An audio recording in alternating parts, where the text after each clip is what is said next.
This is DBC.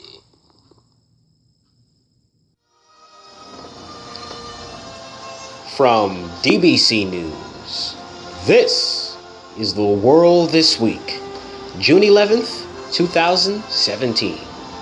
Here now, Zion Dekoto.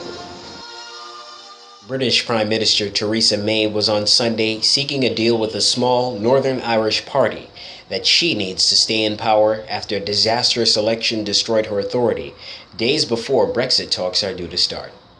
May's grip on power was tenuous after she gambled away a parliamentary majority in an election she did not need to call. Conservative Party loyalists urged Theresa May to change her leadership style, while critics talked about her days being numbered. The Conservatives won 318 House of Commons seats in Thursday's election, 8 short of an outright majority. Labour, the main opposition party, won 262 seats.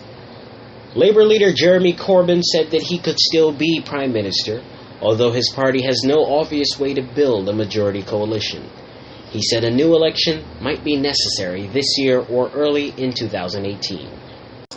Having secured the largest number of votes and the greatest number of seats in the general election, it is clear that only the Conservative and Unionist Party has the legitimacy and ability to provide that certainty by commanding a majority in the House of Commons. This will allow us to come together as a country and channel our energies towards a successful Brexit deal that works for everyone in this country.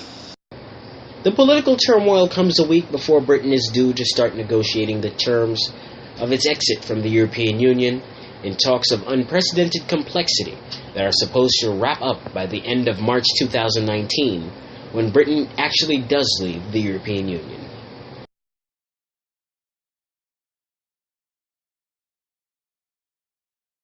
U.S. Secretary of State Rex Tillerson and Russian Foreign Minister Sergei Lavrov have called for dialogue over the Qatar Gulf Corporation dispute as a blockade imposed by 3 Arab states in the country enters its 7th day.